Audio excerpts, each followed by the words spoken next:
Today I'm going to show you how to replace the screen of a HP EliteBook 8540W. I've got the laptop here. The first thing to do is remove these little rubber covers that are covering some of the screws on the screen. There's 4 in the corner and 2 at the top you need to remove. You'll see there's 2 by the HP logo at the bottom. You don't need to touch those. So just getting your fingernail, they come out quite easily, and you'll see there's screws underneath. Some I've already removed. So once you get those 2 off, and the 2 on the corner, so 6 altogether. Now once those are removed, you'll just get a little Phillips screwdriver and remove each of these screws and carefully put them to one side. So I'll go ahead and remove those screws now.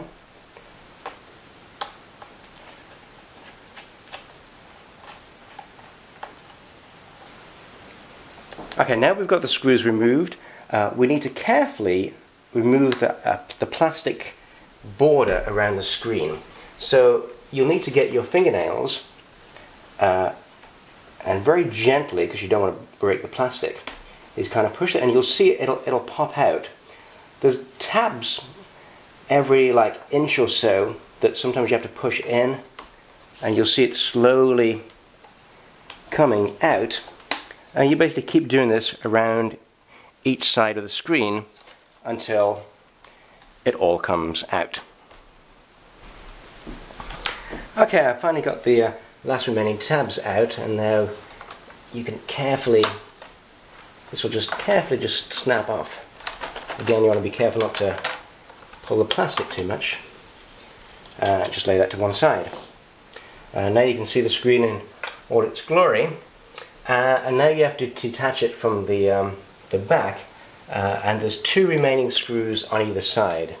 So together, so take those screws out and lay those to one side.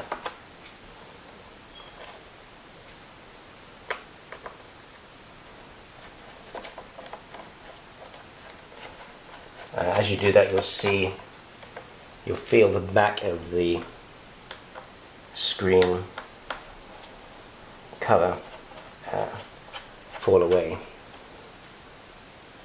So it's nice to lay the laptop flat like this. There you go.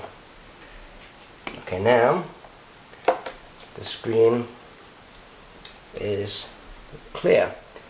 So now to remove the screen, you'll see there's 4 screws down this side and 4 screws similar to the other side, and the connector that actually attaches to the laptop is at the back. There's a little piece of tape, so you can just carefully remove the tape from here on the top.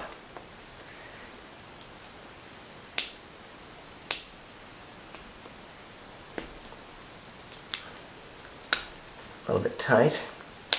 It slowly comes away.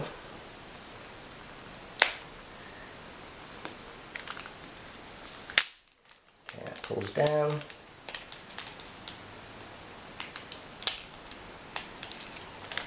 And you'll see that as you do that, the connector kind of just comes away as well. There we go, so we'll leave that there with the connector to the new screen.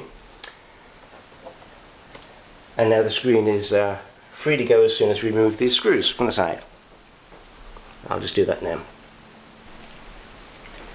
Okay, I'm just going to remove the last screw. You'll notice these screws are slightly smaller than the other ones, so keep those separate. And now the screen is free to be removed. And so put that one to one side, and now we'll get the replacement screen and basically reverse the procedure and make sure you've got the connector in the right place, and now screw that back in with the screws that you've just removed. I'll just do that now. Okay, there we go. I've just replaced the last remaining screws and touched it back to the screen.